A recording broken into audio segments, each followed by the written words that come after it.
प्रसिद्ध विचारवंत, संत साहित्याचे गाढे अभ्यासक, पराशक्तीचा स्पर्श झालेले गुरु दीक्षित नामसाधक श्री अरुणकुमार समदानी उर्फ मामाजी यांच्या अध्ययन अध्यापनातून उपासनेच्या कृपेमुळे सामान्य जिज्ञासूंसाठी केलेली मार्मिक मीमांसा म्हणजे ही प्रवचनमाला.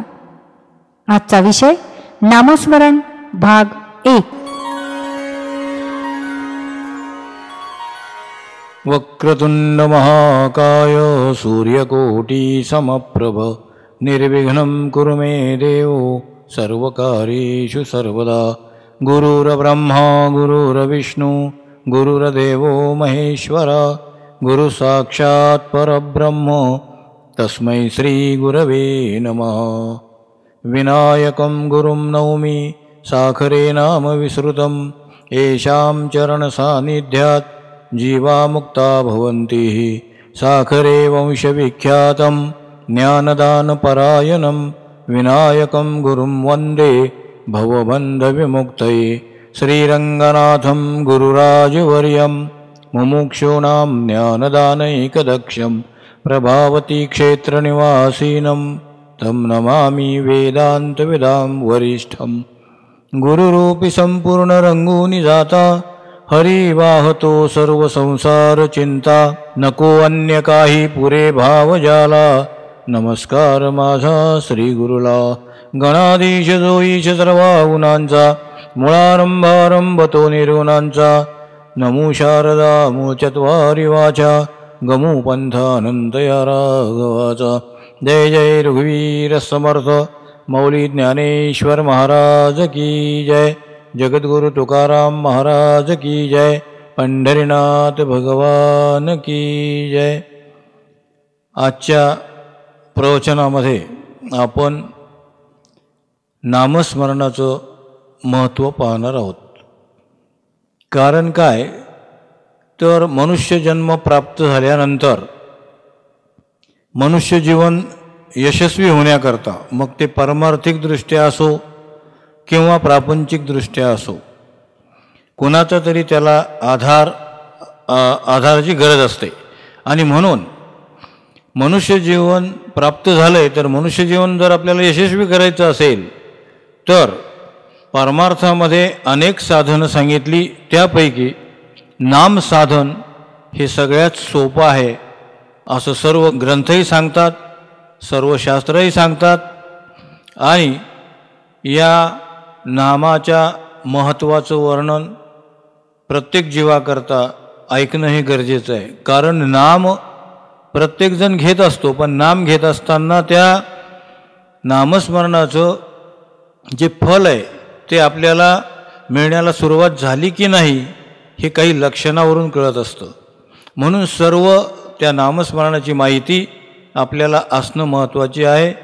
त्या अनुषंगानं आज आपण नामाबद्दल बरीच माहिती पाहणार आहोत. आणि नामस्मरण हे जे आहे तर कलियुगामध्ये नामस्मरणाशिवाय दुसरा पर्याय नाही, दुसरं साधन आपण कलियुगामध्ये करू शकत नाही.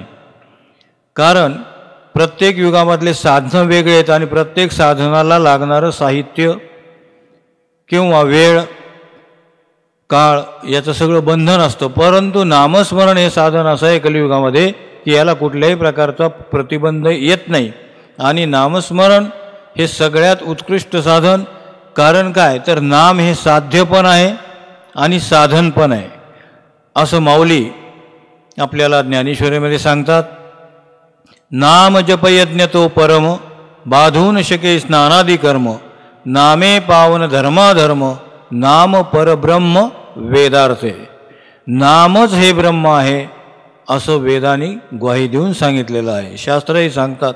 आणि नाम हे ब्रह्म आहे याची प्रचिती प्रत्येक जीवाला नामस्मरण केल्यानंतर येते. आता ते नामस्मरण कोणत्या पद्धतीने केलं पाहिजे याला फार महत्त्व आहे. एकतर नाम जे आहे ते आपल्याला सद्गुरूच्या मुखातून मिळालं पाहिजे, म्हणजे गुरु करणं अत्यंत गरजेचं आहे. गुरु करून गुरूंच्या मुखातून जे आपण नाम घेतो त्या नामाला जास्त महत्त्व असतं. कारण त्या नामामध्ये आपल्या गुरुची शक्ती आपल्याला प्राप्त होत असते, ती मिळत असते. आणि त्या शक्तीचा उपयोग त्या नामस्मरणामध्ये आपल्याला आपोआप होत असतो. म्हणून ते नाम घेत असताना जितक्या अक्षराचा मंत्र असेल तितका तो लाख जप होणं हे सुद्धा गरजेचं आहे. एकदा तो तितका लाख जप झाला की ते नाम कार्य करायला लागतं, ते नाम आपल्याला फल द्यायला लागतं. आता हे झालं सुरुवातीची याची पद्धती. नाम कसं घ्यावं, तर नाम घेत असताना त्याकरता वैखरी वाणीचा आपण उपयोग करत असतो. परंतु वैखरी वाणीने जेव्हा आपण नाम घेतो तेव्हा किती दिवस वैखरी वाणीने नाम घ्यायचं हे असं काही गणित त्याच्याकरता नाही आहे. परंतु नाम हे परावाणीतून निघालं पाहिजे आणि ते आपल्याला ऐकायला सुद्धा मिळत असतं. मग परावाणीपर्यंत जाण्याकरता काही प्रयत्न करावे लागतात का, किंवा परावाणीपर्यंत आपोआपही जाता येतं का, किंवा प्रत्येक मनुष्य साधक भक्त आपोआप परावाणीपर्यंत जात असतो का, तर तो जात असतो. परंतु जे ऑलरेडी या नामस्मरणामध्ये आज अग्रेसर आहेत, त्यांचं नाम त्यांना फल द्यायला लागलं आहे, आणि अशा व्यक्तींनी मात्र नामस्मरण करत असताना अवश्य परावाणीपर्यंत जाण्याचा प्रयत्न केला पाहिजे.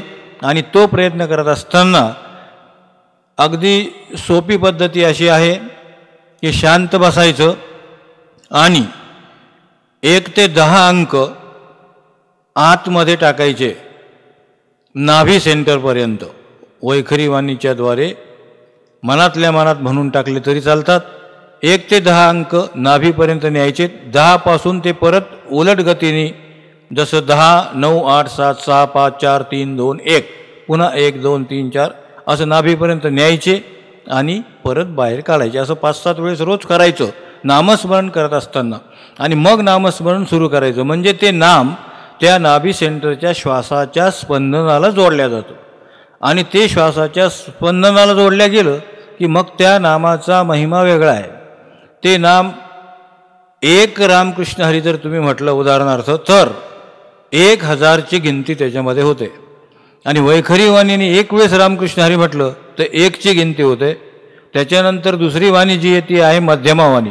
मध्यमा वाणीने जर ते नामस्मरण केलं तर ते 1 वेळेस केल्यावर 10ची गिनती होते.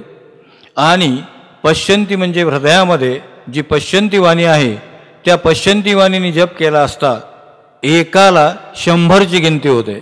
आणि परावाणीतून जेव्हा ते नाम निघतं किंवा आपल्याला ऐकायला मिळतं किंवा परावाणीतला जप जेव्हा सुरू होतो तेव्हा त्या एका नामाला 1000ची गिनती होते. म्हणजे अशा पद्धतीनं आपलं नामस्मरण किती पाहिजे आणि किती झाल्यानंतर आपल्याला परमेश्वरापर्यंत जाता येईल किंवा परमेश्वर आपल्याला प्राप्त होईल किंवा प्राप्त असणाऱ्या परमेश्वराची आपल्याला प्रचिती येईल, त्याकरता या क्रमाने जर आपण गेलो तर निश्चितच मनुष्यजन्म कृतार्थ होऊ शकतो, मनुष्यजन्म हा यशस्वी होऊ शकतो.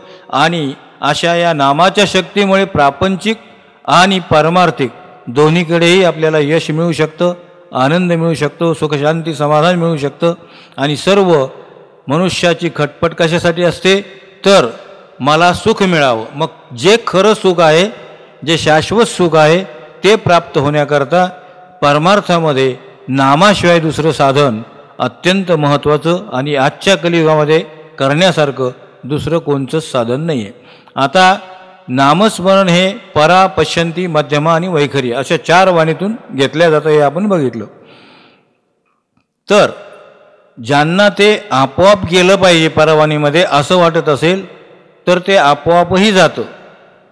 परंतु आपोआप जाण्याला थोडा वेळ लागू शकतो. कारण वैखरी वाणीचा जप जेव्हा फलीभूत होतो तेव्हा तो मध्यमेत जातो. आणि मध्यमेत जेव्हा तो जप जातो तेव्हा तो पश्यंती वाणीमध्ये जातो. आणि पश्यंती वाणीने तो जप सुरू होतो. आणि नंतर तो पश्यंती वाणीचा जप फलीभूत झाला की तो परावाणीमध्ये जातो. परावाणीशी तो जोडल्या जातो, श्वासाच्या स्पंदनाशी तो जोडल्या जातो. आणि मग मात्र आपल्याला आपोआप श्वासाचं स्पंदन चालू असतं आणि आपण ध्यानस्थ बसलो असता आणि नाम जप सुरू करायचा आहे असं मनात आल्याबरोबर ते नाम सुरू होतं. आणि त्या श्वासाच्या स्पंदनाचे ठोके जणू आपलं नामच गात आहेत असा स्पष्ट आवाजसुद्धा आपल्याला येतो. याची प्रचिती घ्यायची असेल तर हे करूनच पाहावं लागेल. म्हणून तर मनुष्यजन्म मिळाला आहे.